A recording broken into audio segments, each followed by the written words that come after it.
book or handbook, Diary of a Wimpy Kid, How to Survive Problem Pets by Jeff Kinney. I thought I'll share it with you and read it out for you. Let's begin. It's the summer holidays and the Heffleys are about to discover that pets can be a real problem. Find out what happens when Greg's family gets a new pet dog and they win an unusual prize at a country fair. What will happen next?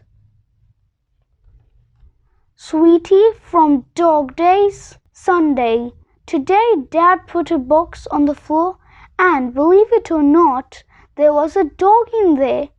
Mom didn't seem too thrilled that Dad went out and bought a dog without checking with her first. I don't think Dad has ever even bought a pair of pants for himself without getting Mom's okay beforehand, but I think she could see that Dad was happy, so she let him keep it. At dinner, Mom said we should come up with a name for the dog. I wanted to name it something cool like Shredder or Ripjaw, but Mom said my ideas were too violent.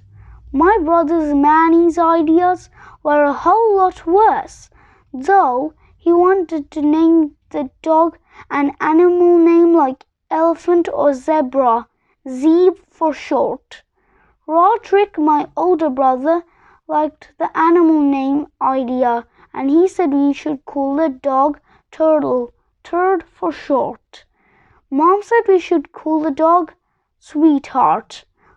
I thought that was a really terrible idea because the dog is a boy, not a girl. But before any of us could fight it, Dad agreed with Mom's idea. Sweetie for short. I think Dad was willing to go with anything Mom came up, if it meant he didn't have to take the dog back.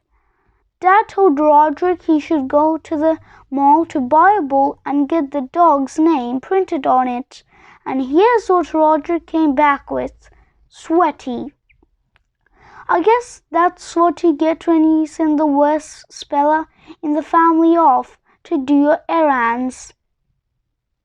Wednesday. I was really happy when we got a dog at first, but now I'm starting to have second thoughts. The dog's actually been driving me crazy. A few nights ago, a commercial came on TV and showed some gophers popping in and out of their holes. Sweetie seemed pretty interested on that, so Dad egged him on. Where are the gophers, Sweetie? Where are they, boy? Dad got Sweetie all riled up and he started barking at the TV. Now Sweetie barks at the TV constantly, and the only thing that gets him to stop is when the commercial with the gophers comes back on. But what really bugs me about the dog is that he likes to sleep in my bed, and I'm afraid he'll bite my hand off if I try to move him. And he doesn't just sleep in my bed, he sleeps right smack in the middle. Dad comes in my room at 7 o'clock every morning to take Sweetie out. But I guess me and the dog have something in common, because he doesn't like getting out of the bed in the morning either. So Dad turns the light on and off to try to make the dog wake up. Come on, Sweetie, get up, get up, get up, get up, get up. Yesterday, Dad couldn't get Sweetie to go outside, so he tried something new. He went to the front of the house and rang the doorbell, which made the dog shoot out of the bed like a rocket. The only problem was he used my face as a launching pad. Ding dong! It must have been raining outside this morning, because when Sweetie came back in, he was shivering and soaking wet. Then he tried to get under the covers with me to get warm, Luckily, I was able to keep him out. Thursday. This morning, Dad wasn't able to get the dog out of my bed, no matter what he tried, so he went to work. And about an hour later, Sweetie woke me up to take him outside. I wrapped myself in my blanket and then led the dog out of the front door and waited for him to do his business. But Sweetie decided to make a run for it, and I had to chase after him. I was actually having a pretty decent summer until Sweetie came along. He's ruining the two things that are the most important to me, television and sleep. And do you know how Daddy's always getting on my case about lying around all day?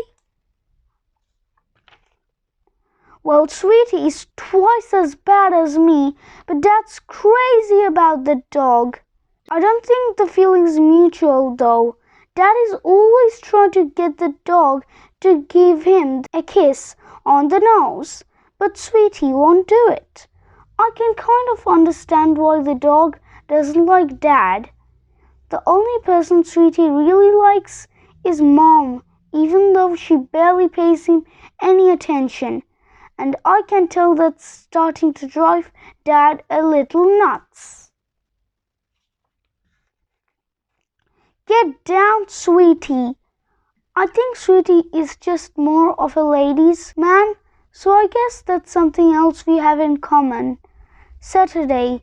Sweetie was driving me crazy last night, and I couldn't concentrate.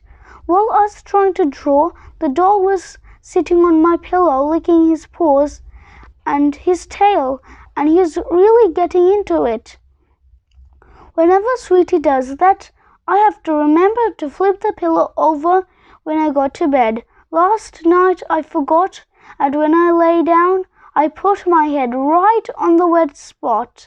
Speaking of licking, Sweetie finally kissed Dad last night. It's probably because Dad had crisps on his breath, and I think dogs have an automatic response to that sort of thing. I didn't have the heart to tell Dad that Sweetie had just spent the past half hour on my pillow licking his rear end.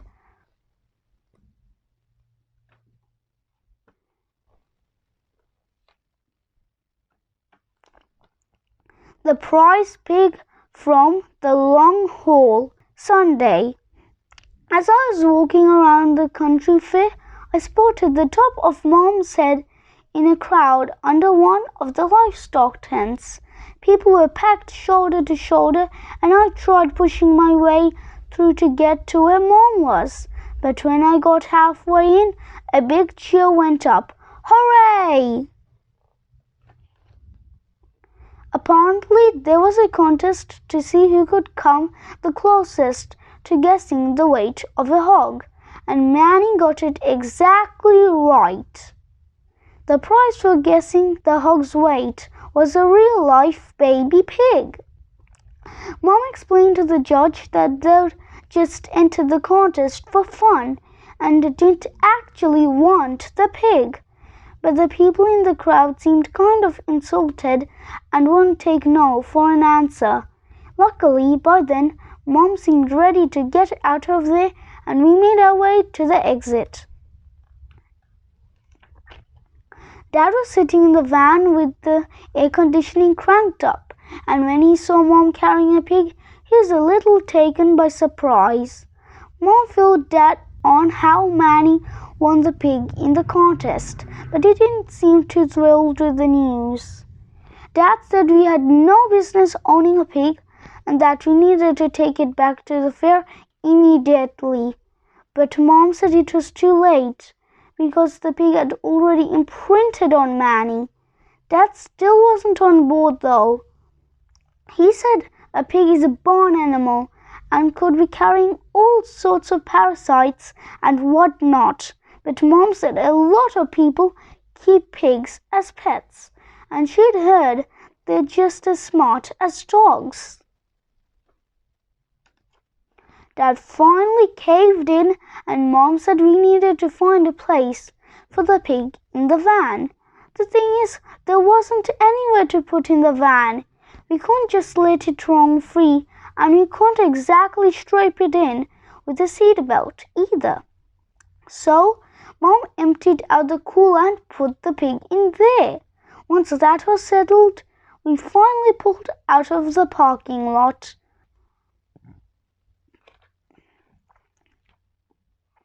She asked Roderick to call a hotel to see if they had any rooms available. They did, but Roderick blew it by getting too specific. They say no pigs. Mom found another place a few miles away, and this time she did the talking. The hotel was just after the tolls, a few hundred feet from the exit. Traffic came to a crawl. That was a problem for me because I had 2 big glasses of juice at the restaurant and really needed to use the bathroom. I spotted a petrol station up ahead and asked Mom and Dad if I could hop out and use the bathroom, then catch up with the car after I was done. Dad didn't like the idea because he was worried that by the time I got back, they might already be through the toll booth. By now it was pretty obvious the pig needed to go too, because it was running in little circles inside the cooler. Mom said I could use the bathroom at the petrol station as long as I brought the pig with me. So I tucked it under my arm and ran across to the petrol station. I tried the handle to the men's room, but it was locked. I waited for the person using it to come out, but whoever was in there wasn't in any rush to wrap things up. Knock, knock, knock. I was getting kind of desperate, so I tried the handle to the women's room, but that was locked too. I ran back to the car, which had only moved forward about 5 feet in the time I was gone. When I told Mom that both bathrooms were occupied, she said petrol station bathrooms were always locked and that I had to ask the attendant for the key. So I ran back to the petrol station and told the guy at the desk I needed to use the restroom in a hurry. I'm not sure what I was expecting from a petrol station bathroom, but it was actually a lot worse than I would have even imagined. Let me just say, it was pretty awkward using the toilet with the farm animal staring right at me, but the pig was even more embarrassed than I was, because when it was the pig's turn to go, nothing happened. After I gave the key back to the attendant, I spotted our van just as it was about to go through the toll booth, so I sprinted all the way to get it in time, but before I opened the door, I wished I had checked it was definitely the right van. Our van was actually still a few cars back, and by the time I got inside, the pig looked like he was about to burst. I guess Mom was right about pigs being smart, because when I put him on Manny's potty seat, he knew exactly what to do. Monday. When we pulled up to the hotel last night, I was relieved that it looked a lot nicer than places we have stayed in before. Mom and Dad weren't taking any chances on getting turned away at the desk because of the pig. So we kept it in the cooler until we got into our room. Mom rented 2 rooms so everyone would have a bed, but I should have known there was a catch. Mom said since she and Dad had Manny in their room, the pig was gonna have to stay in ours. I didn't know what I was supposed to do with the pig, so I tried putting it in our bathtub, but it started whimpering the second I set it down. I decided to let the pig loose in the bathroom, but when I peeked inside a few minutes later, it had made a terrible mess in there and I'm pretty sure it ate a bar of soap too. I let the pig free in the bedroom so I could keep an eye on it, but the first thing it did was go straight to the door connecting the two rooms. Eventually, Dad got sick of all the noise and opened the door to let the pig in. I was so tired I fell asleep before my head hit the pillow.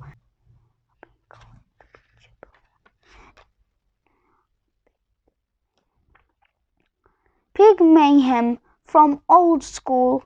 Ever since we got a pet pig, it hasn't been a lot of fun being home, especially not at dinner. For the record, I think it's a terrible idea letting the pig eat at the table because it already thinks it's a human being, and the last thing we need is for it to think it's on equal footing with the rest of us.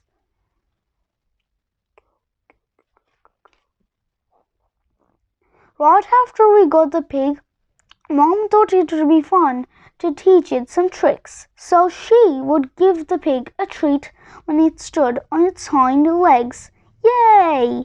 But the pig learned to walk like that, and it hasn't been on all fours ever since. To make matters worse, Manny put a pair of his shorts on the pig, so now it's like we are living in the house with a cartoon character. Mom used to take the pig outside, but after it started walking upright, it decided it was too good for its leash.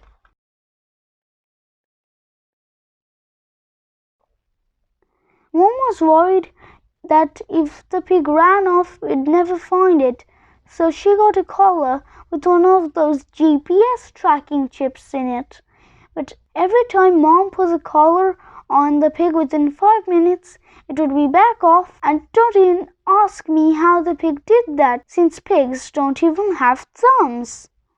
So now the pig just comes and goes as it pleases, and who knows where it spends its time.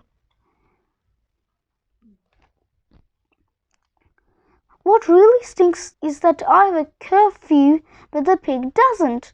I think giving the pig too many privileges is a really bad idea. One day pigs will rule the world, and it will be my family's fault for starting it all. That's all, friends. Thanks for watching. Stay tuned to my channel and don't forget to subscribe and press the bell button. Bye for now.